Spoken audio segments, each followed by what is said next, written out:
Hey guys, Pete here. Gonna make a short preview video today about Game of Thrones Season 7, Episode 4. I'm gonna talk about Theon and Jon. We finally got this image in the trailer of Theon landing back at Dragonstone, so we're gonna talk about that. I was actually working on a different video, but I saw someone had tagged my Facebook page with a photo. It was a spoilery photo from when they were filming in Spain, and it was kind of messed up all the way around. It showed the photo, which I had seen before, but in the description it said, Jon kills Theon in the next episode. And I deleted the photo, so I can't remember exactly, but something to the effect of, tag someone you want to ruin it for. So it was like a spoiler that people were spreading around. And I don't believe that that's true.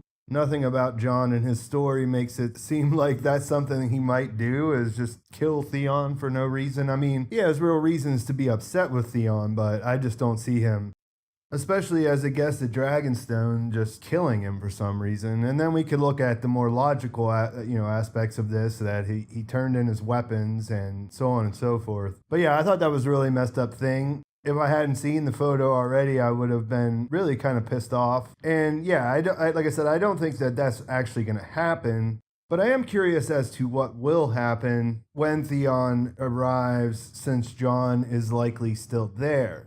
So if you haven't been, rewatching, or you kind of forgot about Theon pre his captivity with Ramsay, he definitely sold out the Stark family. During the war, Robb sent him over to his home at Pike in the Iron Islands so that he could talk to his father, Balon Greyjoy, because he needed ships, basically. And when he got there, his father basically treated him like dirt. He told him that he didn't want to have anything to do with this. And eventually Theon decided that he was more loyal to his own family than he was to Robb, to make everything really simple.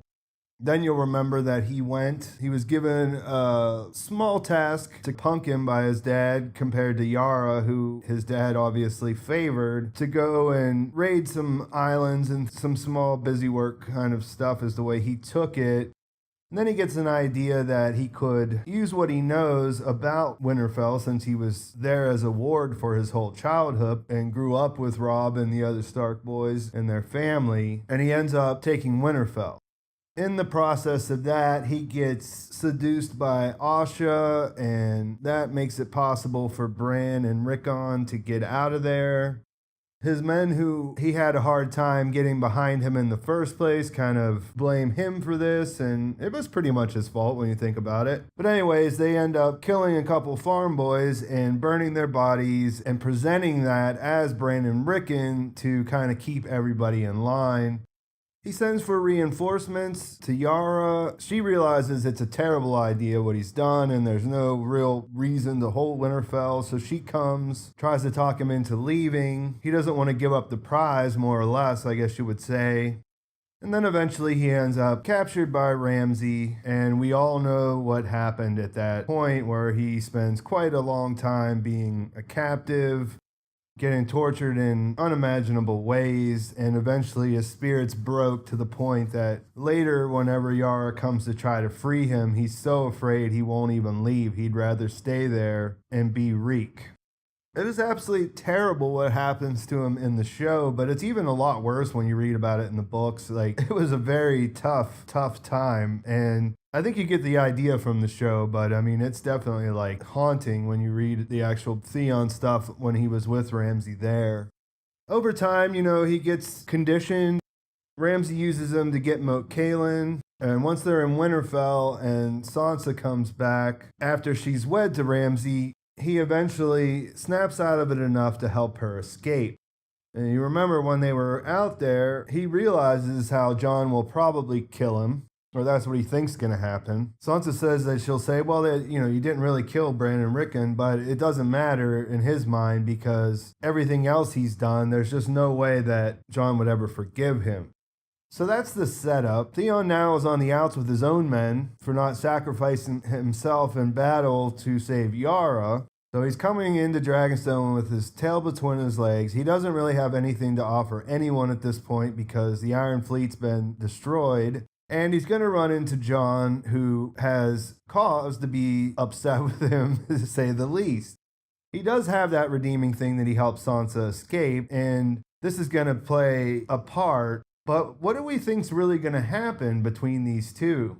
Theon's path in this story is a pretty interesting one when you look at it as a whole. I mean, he was pretty unlikable for a lot of reasons, and then he became a sympathetic character whenever he was going through all that horrible stuff with Ramsay. And then at the end, he kind of got it back and he saved Sansa. Yara never really lost hope in him, and she was right to the very end, right before this battle at sea started, was trying to prop him up to bring him back to who he once was. So he looked like he was on this redemptive arc, but then he ends up going back to Dragonstone with his sister being a captive. So there is that idea that he could save her from his uncle. I never really thought too much about this as being his purpose in the overall story, though. So my idea has been for a while that he's going to end up being important, and his redemption is going to come probably by the cost of his life in something that he does for Jon. Like, we've seen him over the last season, especially just how beat down he is. And I mean, it's not, his existence is a painful one. And I think Alfie Allen does a great job of this. I mean, you feel that he's a character that is just struggling to find something to live for. So yeah, that's what I think will happen. I think that Jon will be angry with him at first, and then possibly just by the fact that Jon's there by himself with only Davos for the most part, he'll probably come around to him. We know from episode 3 that Jon's going to be able to mine some dragon glass there. I can't really imagine how Theon has some special skill involved in that. But I think he'll end up going back with Jon when Jon goes.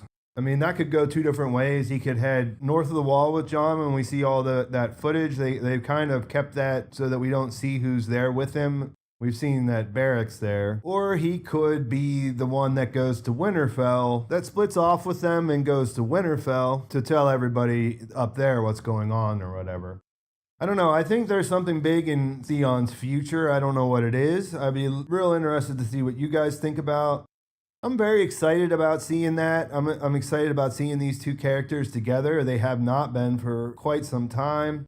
And it's kind of interesting because you got the sense in the beginning that since Theon was a ward and he didn't really belong, he kind of picked on Jon a bit because at least he wasn't a bastard, you know what I mean? And Robb did kind of favor Theon because they were a little bit closer. So I don't know. It should be interesting. Let me know what you guys think. Please like the video if you enjoyed it. Let me know if you saw that crappy post that someone was spreading around and if it spoiled things for you. Make sure you follow me on Twitter and my other social media accounts. And thanks for watching. I'll talk to you soon.